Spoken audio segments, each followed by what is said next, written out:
Today, it is an established fact that Bharatiya Janata Party is an anti-farmer government. It is a anti-poor government. It is a pro-corporate government. It has been proven time and again. TRS as a party, BRS now as a party, has always stood for the farmers. We've always recommended it in the parliament. We've time and again demanded it in the parliament that Mahatma Gandhi Narega scheme has to take agriculture into its schemes. Integration of agriculture with Mahatma Gandhi Narega is a demand of BRS party. Today in Telangana, whatever schemes were given under Mahatma Gandhi Narega, now the central government is asking us to take it back, which is really unfair.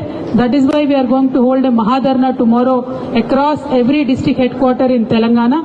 This is going to be a very serious protest from the Telangana farmers. We now demand the Bharatiya Janata Party government at the central to reconsider their demand that they have done, and Mahatma Gandhi Narega scheme has to be integrated with agriculture.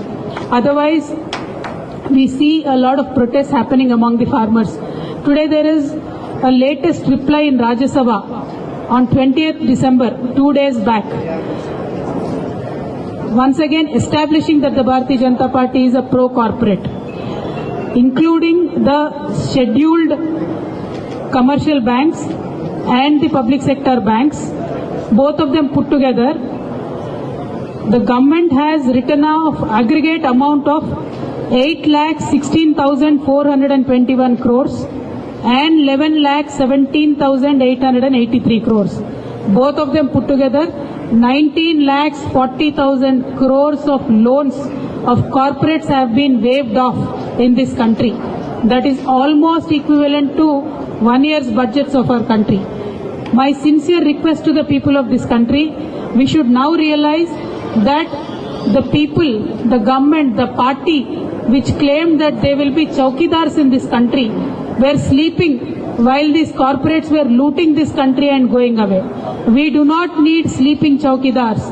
We need zimmedar netas in this country to make sure that the wealth of this country stays in this country. If the BJP government is sincere, they should get all these luteras back into the country. You please do your chowkidari duty properly, targeting farmers, targeting poor people, putting taxation on milk and curd